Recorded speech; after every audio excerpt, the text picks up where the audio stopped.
Hi then, welcome to United and Everything Football Podcast. My name is Kwame. But I'm here with Kwame Entry Wesiako. We are here to talk about Man United and Everything Football. Man United were in action on Monday night where we lost by 1-0 at Old Trafford. An embarrassing defeat. A defeat that I still can't get my head over. I can't get my head over because I felt so ashamed. I've never felt so ashamed that a club that has not beat us at Old Trafford for years comes to Old Trafford. The same man who lost in 2013 or got beat by Everton in 2013 came to Old Trafford, found a way to get themselves a man down from minute 11 to 13 and then went ahead to beat us at Old Trafford. And you know the funny thing? It didn't look dangerous. You didn't see anything that sort of made me believe or that sort of made you believe that this team was capable of something and that we were going to win the game. Ruben Amorim's Reds were not just disappointing, but were very, very embarrassing. And that is what we are here to discuss. Apologies for not releasing right after because we are undergoing a bit of a restructure. As you can see, our images look a lot more sharper because we are trying to improve our production. And this technical challenge sort of affected a few things. That's why we've been a bit off because we are trying to get our house in order.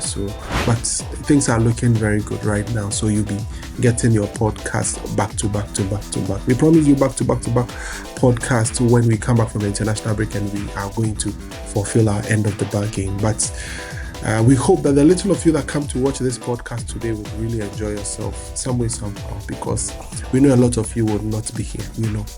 We know because it is very depressing, and it's not your fault. We don't blame you for anything. We don't blame you for anything. I mean, even in fact, we are still grateful for your dedication. Honestly, we are grateful for the dedication. Grateful. Yeah. We thank you for coming every single time. I was telling a friend of mine who I live in my apartment with that he's also a United fan. When we sat in our car to go to work the following day, we were just silent at each other.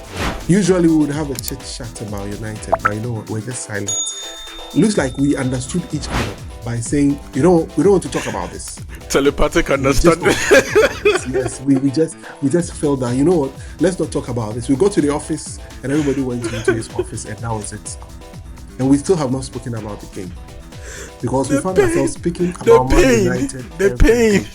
We still have not spoken about Man United. This is United and Everything Football Podcast, brought to you by Bazov Mosquito Repellent Bracelets. Thank you, Bazov, for being a big sponsor of this podcast. And all of you, we entreat you, go get Bazov. Yes, get Bazov Mosquito Repellent Bracelets. You can wear it on your hand, on your ankle. It's DEET-free and it can stay with you for up to 7 days, sometimes up to 9 days when you get for yourself the Bazov Mosquito Repellent Bracelet. Kwame, let's make a quick turnaround. When we come back, we will talk a lot more about the game. My introduction has taken close to 4 or 5 minutes, all because I have a lot on my chest. But let's see how we offload and unpack. You can leave your comments in the comment section. Remember to subscribe to the channel, hit the notification bell. All of it is very, very important. Let's make a quick turnaround. When we come back, we'll be delving into a game and a few other matters that has happened after that. We'll see you after this.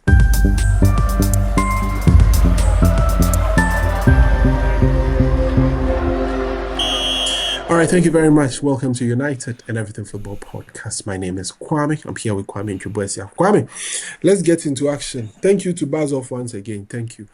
Kwame, we lost the game. I have a question for you. You don't even have to stress yourself. Which one hurts more? The loss against Grimsby or the one against Everton?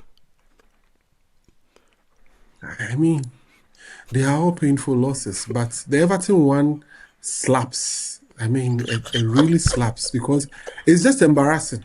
For me, you see, at some point, I was. Have you noticed that pain that makes you laugh? Like, what you are now saying? It's so painful, and you're laughing. See, you have no idea how it messed up the following day for me. Like, when you're having a difficult time at work, not because of anything, I mean, it's just work stress and all of that. And you think your football club can win a football game to make you happy. I mean, go on social media to check how things are, the buzz, the happiness, and then they pile onto your stress. Yes, that's how I felt the following day. But Let Kwame, it all out. Let it that's all it. out.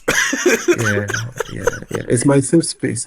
I mean, as I'm talking about it, I'm really calming down a bit. And I'm accepting reality. The reality is that this is how it's going to be. It's going to be You said half DLW. half of what I was about to just say. See, Yeah. the two of us, we in the past few weeks we've tried very hard to be positive, extremely hard. Our fan side has shown in the sense that, like every fan of Manchester United, true fan of Manchester United, you want your club to be successful. You want your club to win games. We have been riding on the highs, hoping that we've reached a turning point. But like you just said, the reality of the matter is what we discussed before, of which many people said we just sound pessimistic. Is that it's just going to be up and DLW, down. DLW, It's DLLWW, DLDLWWW. You're not going to see the WWWWW. No. You're going to see DLW. talk about bringing us down to earth. Just right at the start of a run that we thought that it's going to propel us to greater heights, we didn't even take off. You know, when a plane crashes at the how mad? strip. Do you not get how mad I was at those draw games? I don't know. Someone said he has never seen me this livid. I remember in one of the comment session after the Spurs game. I still couldn't understand because you see, it kept giving me that feeling. I don't know. I've been quiet for 2 days now. I've been so quiet. What makes me sad is that I was hoping that if we're going to achieve our bare minimum this season, which is European football, we're going to at least, or at the very worst, win most of our home games. How do you lose against Everton at home and the manner of which you lost? It's so embarrassing. Manchester United has never, ever lost at Old Trafford to a team down by a man. Never, ever. When I saw the stats, I was like, good Lord, good gracious. How many more of these records are going to be broken in the next? God knows. It's been over 1 year now. Kwame, we've only celebrated 12 league wins in over a year. Basically, a win every month. If you spread it out, 1 league win every month. See, let me just get straight into the game. So this thing becomes a lot more exciting rather than two grown-ass men sitting here looking so miserable. Kwame, my issue with Amorim, his apologists should not try and minimalize it to, you people are always complaining about the formation. I have consistently complained about a lot of things, starting even before a ball is kicked. Let's take us back to the press conference and all the chatter leading up to the game. It was about the academy, wasn't it? Wasn't it about the academy? The likes of Shelesi, Chido Obi Martins, Tweets, all these players, because of the injuries that we have and all that. Cunha wasn't going to be available. Shesko wasn't going to be available. All the talk was about these young players coming into the fore. And Ruben Amorim was asked at the press conference, and he sounded upbeat about it. That, yes, this is about the time that these players have to step up in the stead of the players who are not going to be available. AFCON is coming soon. We are going to even lose more players. He big this academy up, big these players up that this is their time. We didn't have 2 senior forwards available to us. And he didn't name a forward from the academy on the bench. Why wasn't Chido Obi Martins in the squad? Somebody who had reps, for the use of basketball terms, last season, in the first team at the tail end of the season. Why wasn't he on the bench as an attacking option? You don't have strikers. Why wasn't he in the squad? That's my first issue. Get into the game. Game state. Game state goes as we expect, right? He selects a team very similar to that, the one that played our last game against Spurs. Played Ahmad, Mbumo, and Shesko came into the lineup in... Zegzi came into the lineup in the stead of Cunha because Cunha wasn't available. Midfield, as usual, the Casemiro and Bruno axis, of which we would delve deep into. And he started wing backs Mazraoui and Patrick Dogu, and then a back three of Lenny Yoro, Matthias De Ligt, and Luke Shaw. I don't have any qualms with you starting that lineup. But just when I thought this manager was open to change, of which he himself confessed at a press conference that yes, he has been changing. With the interview with Sky, he has been changing.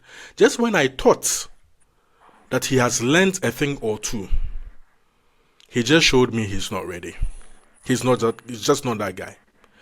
Ironically, he was asked at a press conference a few questions concerning a couple of our defenders. Martinez, returning back into the squad, is he somebody who is versatile enough to play in midfield? He said he is not due to play midfield. He is a centre-back and he's going to play at centre-back. They asked him about Luke Shaw. He said Luke Shaw can definitely play as a left wing-back. We've seen Luke Shaw play left wing-back for England and for Manchester United for several years. It's not the first time. So, you see, sometimes when God is trying to direct you in a certain path, but your heart is made of stone, and you have a lot of pride and a lot of ego, even when you are learning, you refuse to learn quickly. You don't see what you're supposed to see. Because you are fixated on your own ways, which don't particularly work in certain circumstances. Centre backs occupying them. Under normal circumstances, Kwame, we've all watched football for a long time. Whoever is watching this podcast, you've watched football for a long time. When you are a man up, you would want to take advantage of the situation in a couple of ways. It's either you get an advantage in midfield numerically, or you get an advantage in the forward areas in attack numerically. Our advantage was at the back, where we're playing 3 centre-backs against a redundant centre-forward. Where's the advantage in that? And we're trying to build up with our centre-backs almost throughout the rest of the 70 minutes of the game. Made absolutely no sense. I know you have your own ways, but I was thinking, you know what? In the past few weeks, I've seen you revert to a game state where I see you, despite the fact that on paper, people see a 3-back, we are playing more or less a 4-4-2. I saw that against Sunderland. So I was thinking, all you need to do, your fullbacks especially, are not making this thing count. Patrick Dogu was struggling. Nus Mazraoui was struggling. Take off Patrick Dogu. Move Luke Shaw to left back like you know Luke Shaw can play left back. You have your 2 centre backs who are good enough to take care of whichever centre forward is there. Nus is still playing at right back. You bring on Mason Mount and have a 4 in midfield of Mount, Casemiro, Bruno Fernandes, and move Amad Diallo to the right hand side, which is his favourable side. Up front, you have your Mbumo and you have your Zexi. That's a 4-4-2, something that you are familiar with. A numerical advantage up front. You could also play a 4-3-3, of which I've never seen him do before. But a 4-3-3 would mean that you can move Bruno Fernandes to his favorite number 10 position, something we've been screaming and crying out for, and bring an extra midfielder so you don't get dominated in midfield. That being dominated in midfield is what led to the goal. The fact that Drewsbury Hall, the fact that Ghana can tackle just our 2 midfielders. What happened was you have Ndiaye and Grealish dropping into the midfield to make a 4. They were balanced still. Technically very, very, very good players who could handle the ball under pressure. Our players were loose in the tackle in the goal that they conceded. But can we say any of us were surprised by how Bruno Fernandes handled the situation around Dewsbury Hall? I don't think so. Perhaps Lenny Yoro was not as strong as in the tackle, but we were very, very loose in midfield. All he had to do as an alternative to take care of the problem was bring in an extra midfielder. So we are 3 against their 2 in a 4-3-3. It's just as basic as that. Even forget about this. Even forget about the 4-3-3. Even in its own system. If you remember, Cicho came on the pod with Danny K, and we're talking about the fact that when we even cry for changes, it's not even necessarily, change your system. Change from a back 3. It doesn't even have to be that. There are variants of a back 3 system. Cicho rightly mentioned that if you want a numerical advantage in midfield, bring in an extra midfielder, right? You can play 3-4-1-2, where you have 2 midfielders, central midfielders, in probably a Kobe Menu, right? And a Casemiro, Ugarte and a Casemiro. Push Bruno into the number 10 position, behind Ezexi and Mbumo in with the players that we had available, and it also works. Luke Shaw plays at left wing back. You take Dogu off, and then you bring on Lisandro Martinez, who is now fit and ready to go to play as the left centre back. That's your back 3, all sorted out. Lisandro Martinez helps you with build up. Luke Shaw played the most progressive passes throughout the entire game, despite all the criticism. You are just holding him back for absolutely no reason. Instead, you brought on Diogo Dalot as a replacement for Patrick Dogu. What is Diogo Dalot going to offer you? Alternatively, he could not even put in one good cross. Wasted that substitution, wasted that position. When Luke Shaw, playing even as a left centre back, was even putting in far better crosses than the left wing back could actually put in. You are playing players in wrong positions. You are playing, putting round pegs in square holes. You are making everything so difficult. He had the opportunity to change to any of these varying formations, change tactics, but he did not do anything like that. All he did was like for like. I have been saying, and I don't know how many times I'm going to repeat myself, this is the Premier League. It has the best managers, the best coaches, the best players, the best tacticians, the best analysts. If you do not alter the way that you are going to do things and keep on showing them the same hand, you are not going to win football matches. I should probably painted these lines because it's just going to be repeated over and over and over again because it makes no sense what this manager is trying to do at times. It makes absolutely no sense. You can go and look at the stats. That's why I say be very, very careful about stats. Look at the stats. You'll see we've dominated possession, we've dominated shots, but nobody would come out of that game, be it a rival fan, be it a fan of Manchester United, an analyst or a pundit, and say Manchester United deserved to win that football match. You would never say that. You give all the absolute credits to Everton for how they handled the situation at Old Trafford because they didn't give up clear opportunities. They did not. They actually did not. But Zexi's header, which Pickford pulled off a very good save, every other chance was a savable one. We barely created very good chance. Probably our XG was like something like 1.72 or something. 1 goal to Everton's odd 1 goal. Best case scenario is a 2-1, 1-1 draw. 1-1 draw at best if we're going to get anything out of the game. But you wouldn't say we deserved anything from this game. But the manner of which our coach could not impact this game from the bench, with all these options that I've spoken about, the last thing I almost even forgot, back to the academy thing. Youth Courage success. You had Shea Lacey on the bench. Some time passed. A certain manager that we knew would definitely have thrown Shea Lacey into this game, even if it was for 5 minutes, to try and see what he could have done. Does this manager believe in youth? Does this manager actually believe in the ethos of Manchester United? He's shown nothing when it comes to youth. He hasn't shown any courage. And we haven't had any success in over 1 year since Ruben Amorim came to my football club. In fact, everything has been negative. I saw a stat at the end of the game. And when this happens, that's when you see all the glaring stats.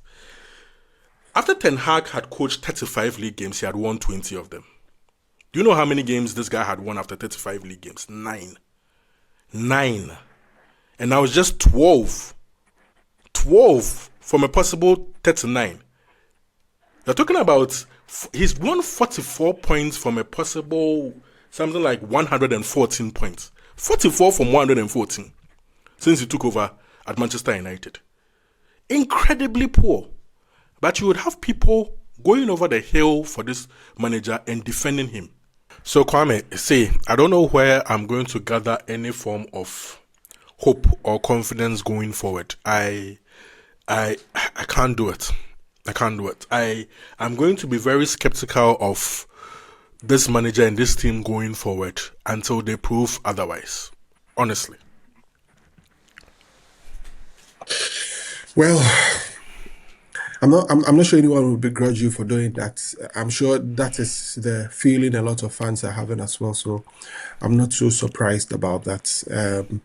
You have every right to doubt the team. You have every right to be skeptical or show some bit of skepticism with regards to how we are playing. In fact, a lot of people were not confident, even with the way and manner we were winning games and all of that. So I'm not so surprised. But Kwame, how do we approach the game against Crystal Palace? We haven't won in London in God knows how long. And we haven't beaten Crystal Palace at Selhurst Park since 2020, COVID time. You know, the two favorite grounds of Manchester United in Premier League history, away grounds I mean, are often Villa Park in Birmingham and Selhurst Park in London. We barely lose games there, but look at what we are doing now. Over the past 4 or 5 seasons, we have not had a good time at Selhurst Park. And we are going against a Glasner team who plays the very same formation, but coaches differently, in the sense that he's going to allow us to have the ball.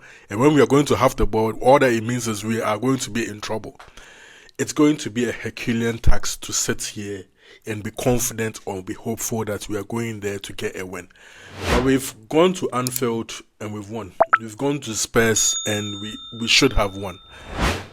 Maybe we get something, but from the showing this past Monday, we're playing one game a week, but you don't see any difference.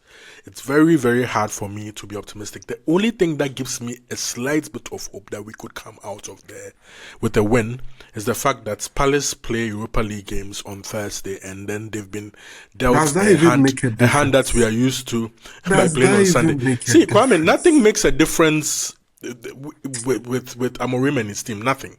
We've seen the sample size is enough for us to know that all these supposed tangibles are intangible when it comes to Ruben Amorim. Let me say this. I'm just putting it out there. I haven't even been harsh on him on this podcast today. But I feel we hired a manager who portrays himself as emotional, but hides his incompetence behind his emotions. That's what I want to say. Hides his incompetence behind his emotions. He has been extremely poor. This manager told us 6 months ago that the storm is over. And at the end of this match, he's telling us that he is afraid that we'll go back to the states that we were last season. How does a Manchester United manager talk like that and get away with it? If he had problems with Erik ten Hag and how he communicated with the press, how is this man getting away with some of the diabolical things that he actually says? He speaks eloquently. Or is it because of his nice hair? I don't hear eloquence. All I hear is a weak man. He speaks eloquently. An emotionally unstable and weak man. Something he himself has confessed to that he needs to work on. Who comes out and blurts out things that I am, as a fan, I'm supposed to say and complain about. I'm the one supposed to say, you are the one supposed to say, we are afraid that we'll go back into the states that we were last season. Your job as a Manchester United manager is to make sure that doesn't happen. Don't come and reiterate how I am feeling. Do your fucking job. Thank you, Kwame. Thank you. Thank you for being a part of this podcast. We hope that you've enjoyed. Yes, I have to end there. Yes, I know where you are going. I know you so well, and I know where you are going. So let's end it here. Remember to hit the subscribe button and hit the notification bell. Thank you for watching. For all of you who are still glued to our podcast, regardless of the results, not influenced by results, we really, really appreciate you. And thank you, Paz of Mosquito Repellent Bracelets. Remember to get one for yourself. It's free, can last up to 7 to 9 days. Remember to call the number below for bulk purchases or for any enquiries. You can wear it on your wrist, your ankle, everywhere you can. So please remember to get one for yourself. We'll see you after the game against Crystal Palace. Hopefully we get something out of that game, something good, something positive. I'm not too sure whether we'll win, but let's see what we are able to get from that game. My name is Kwame. I was here with Kwame Chukwuesiako. Have a great time. Bye.